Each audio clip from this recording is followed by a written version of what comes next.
Hello again, Netrunner fans, and welcome to the final part of my core set retrospective series, in which I'm looking back at the core set from the perspective of 2015 and the things that we know today. Thanks to everyone who's made it through all of the parts of this series, and if you missed a part, they're all available here if you want to go back and check it out. In this section, we're going to be looking at all the Weyland cards that were in the core set, and we're going to start off with the ID, Weyland Consortium Building a Better World. This ID saw quite a bit of play in early Netrunner as one of the first Scorched Earth oriented flatline decks. It had huge economy, it used SEA source to tag the runner, and then it used Scorched Earth to finish them off. Since maybe 2014 though, this ID has seen consistent decline, and I think there's two main reasons for that. First is that NBN Tag and Bag has just gotten more and more powerful and nowadays is one of the best competitive decks. Also, we saw Blue Sun, which was a huge improvement on the economic ability of this ID. Not only do you have the huge burst economy from Oversight AI, but you also have a lot more credit flexibility when it comes to rezzing and deploying your ice. While there were certainly lots of reasons for this ID's decline, I think not the least of which is that this ID was just pretty weak to begin with. Once we saw some suitable alternatives, pretty much everyone put this back in the box. Just out of the core set, the maximum you could derive out of this is 6 credits in a game, and that would be if you drew and played all of the transactions in your deck. Compare that to the ease of getting 6 credits out of ETF, and this seems pretty terrible. I think there are several ways that you could make this ID more of a staple. First of all, you could have the credit be derived whenever any player plays a transaction, and also make it whenever a player rezzes a transaction. This would just allow you to spread the transaction subtype among much more cards, including runner cards. If Sure Gamble, for example, was a transaction, this would certainly look a little more playable since basically every deck plays Sure Gamble. And even within the core set, we saw a transaction asset. I think it would have made a lot of sense to build some of the modern Weyland assets as transactions just to interact with this ID. It would also help this ID a ton if there was some sort of recurring effect that was a transaction. I've heard people talk about the card's subliminal messaging as having the transaction subtype. Something like that where it comes back to your hand and you'd be able to replay it and consistently derive value out of this ID. That would help a lot. The main problem with this solution is that it involves a ton of different cards, and it's basically impossible to implement at this point. For that reason, I think that we should instead focus on replacing this ID with a different, more playable one. Blue Sun is obviously a decent choice, but I would like to see a rework of Because We Built It. This is mainly because of the precedents set by Order and Chaos with all this advanceable ice stuff that's virtually unplayable.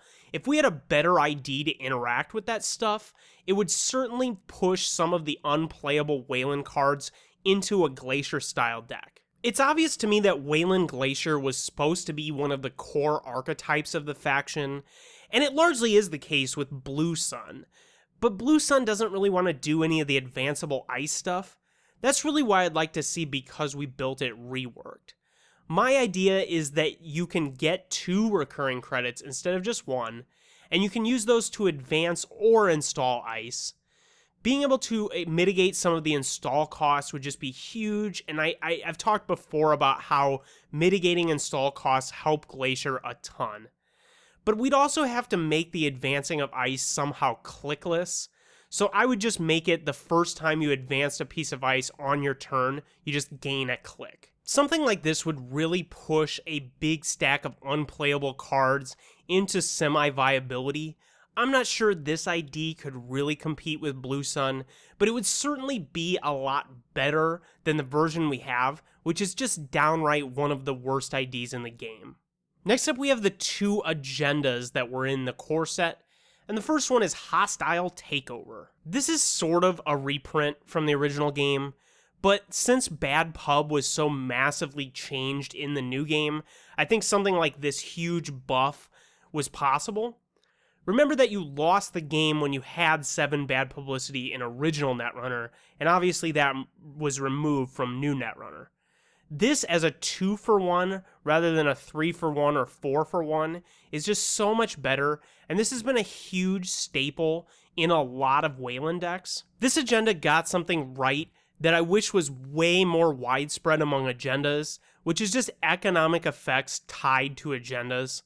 I think a lot of agendas, especially in the early era of the game, were too focused on either being worth a bunch of points or having some fringe kind of weird ability that was difficult to replicate otherwise. Now, I don't think the latter of those two is necessarily bad, but I would like to see more general use all around decent agendas, and Hostile Takeover was a great precedent setter for this type of thing. Next up is Weyland's best in-faction tag method from the core set, and that's Posted Bounty. This was reasonably popular as a 1 or 2 of in a lot of the early tag and bag decks. It was kind of nice to be able to tutor this up with Project Atlas, or just have access to one copy of this as a tag method. It was really common to see players install advance this and then go for the flatline on the next turn. But as is the case with most of the tag methods, this was way better in NBN as breaking news. The thing with breaking news is that you don't necessarily have to install advance. You could do install advance, or in some cases you could even just have one in play at the start of your turn and flatline them. And with breaking news, you get to keep the point. Plus, you also have all these accelerated scoring methods like San City Grid. Not to mention that Posted Bounty only gives you 1 tag, so nowadays with Traffic Accident, it's a little more difficult to do the flatline since they need 2 tags for that card. Like I said in the NBN video, I would have rather seen some better tag effects in Weyland just from the core set. Posted Bounty was a decent attempt at that, but I think it was just a little too underpowered. I would have liked to see this just be better. Why do you have to forfeit it? It seems to me like it could have very easily just given them the tag and given you a bad pub as a May ability just when you score it. I'm not sure why you needed to forfeit this as well. Next up is the card that you get 1 of in the Weyland section of the core set. That's Security Subcontract. The only time I can remember seeing this card in play is in 2013 in an HB deck. This was pretty much a direct reprint. They made it a little bit better, but I think all around this card was just far too underpowered. Even in very early Netrunner, it was so easy for the runner to destroy or break your ice that you really just never had extra ice that you were willing to trash for $4. This card really has just had an awkward place in the game. I think since the icebreakers and the ice destruction effects were so strong early on, this has never really been something you would consider. Most decks don't play enough ice to use something like this, and the 4 credit payout just isn't enough. The absolute craziest thing about this card is that it costs a click to use. At very least, that's going to bring your net credits down to 3, and that's not even considering the trash and the ice thing. Man, this card's just not good. I think this very easily could have had the click requirement removed, and then had some other sort of limit in place, like you can only use it once a turn. This might have made it in some fringe cases playable in like mid-season or SEA source type situations, where you're willing to kind of go all in, trash and ice at the end of the runner's turn, trash and ice on your turn. Now you've got 8 credits to use on traces. This card is also inexplicably a transaction, even though it doesn't interact with the core set ID, and as far as I'm aware, it's the only such card like that. Man, that's confusing for new players. This card just really doesn't make any sense at all. And if we were going to do a new core set, this would definitely be out in favor of just a better economy tool overall. Next up is a card that I think has seen even less play, and that's Aggressive Negotiation. This card makes me kind of sad because it's a good idea that was very poorly executed. We've seen the power of demonic tutor effects from Project Atlas, and that card has just been such a monster in a lot of Weyland decks.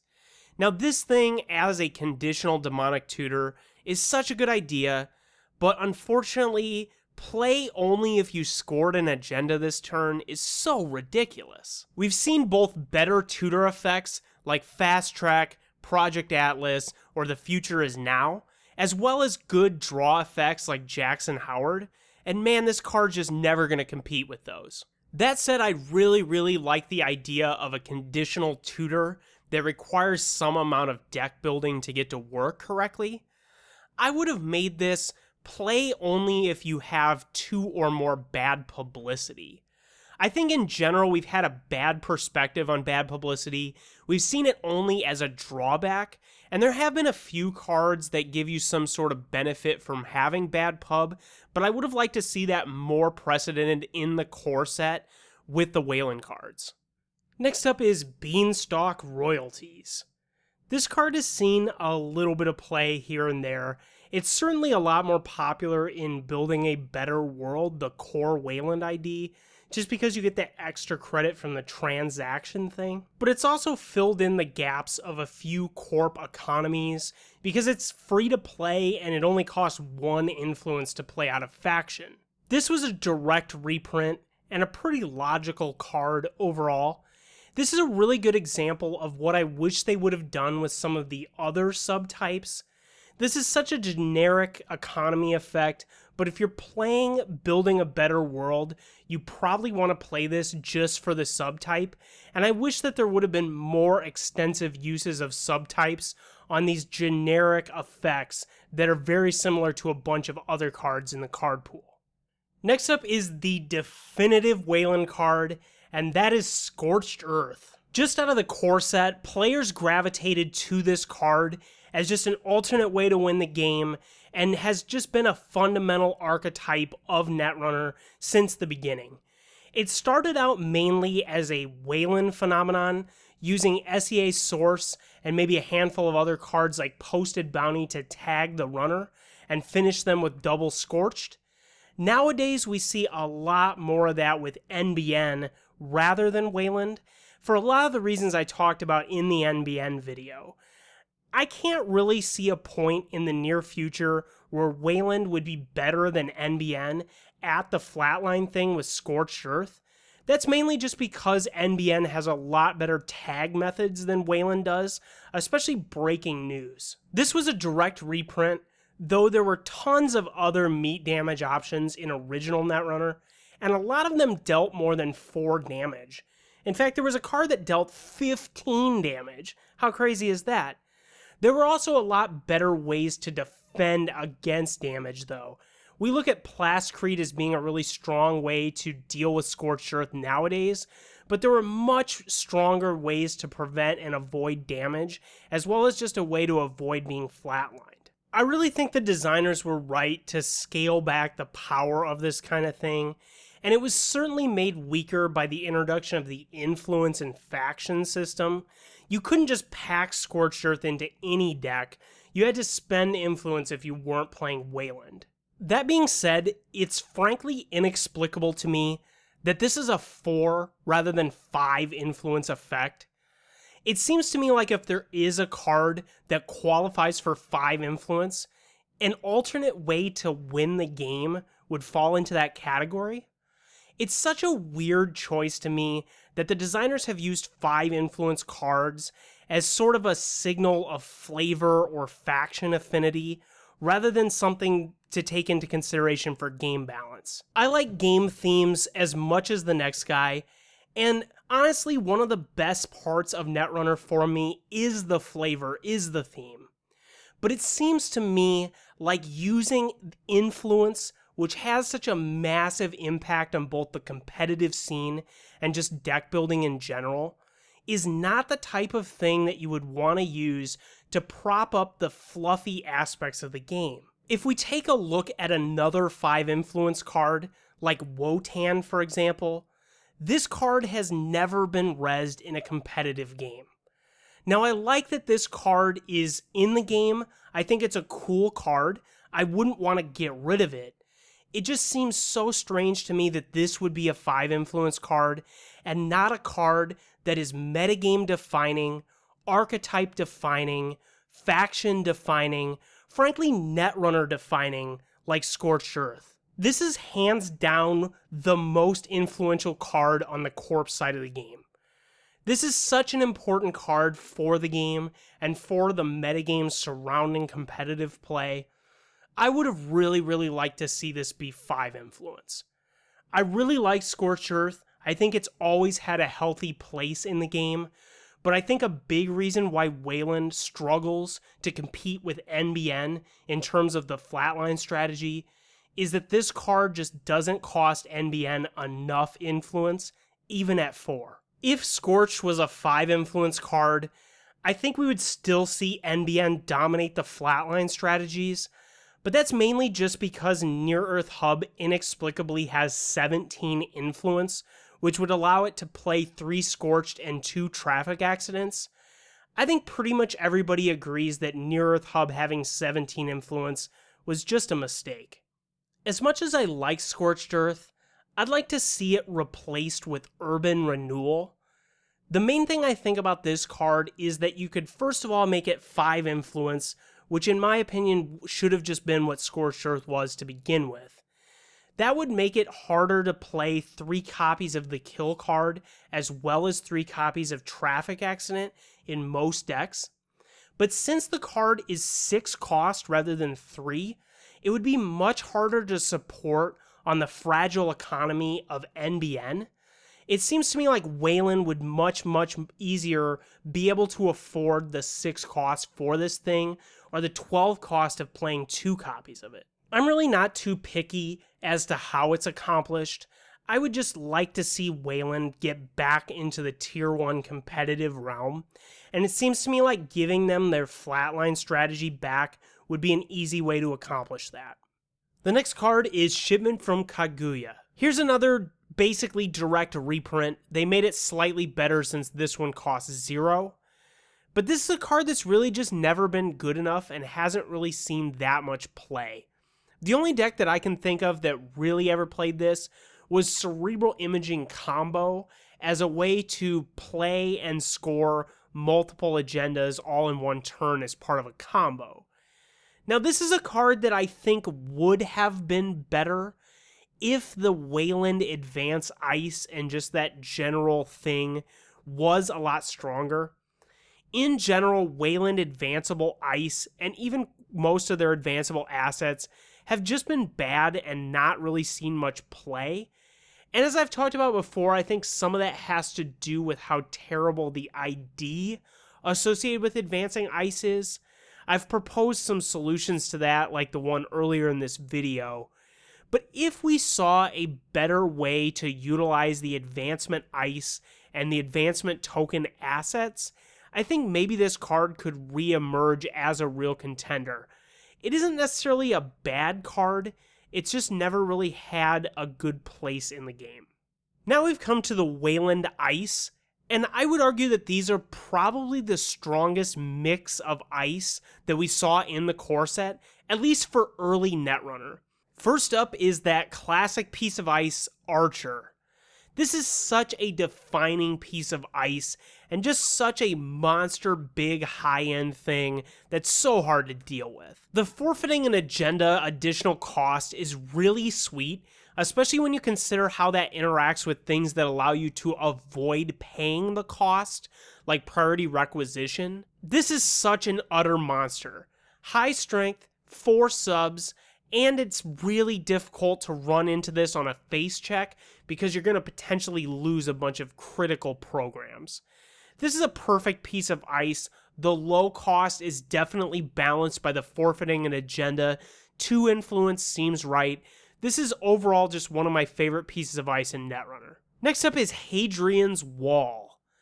This is definitely the stinker out of the group, and is really just bad only because you can't really do anything with the advancement thing.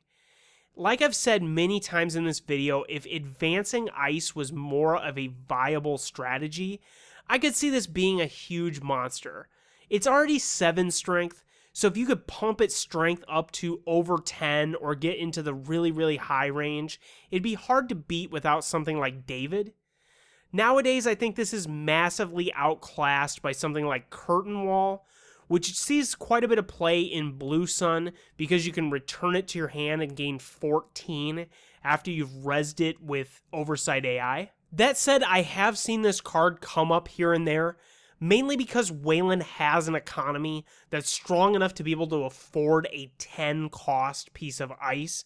And when it comes to massive high strength barriers, this is kind of a good card for that. Next up is Ice Wall.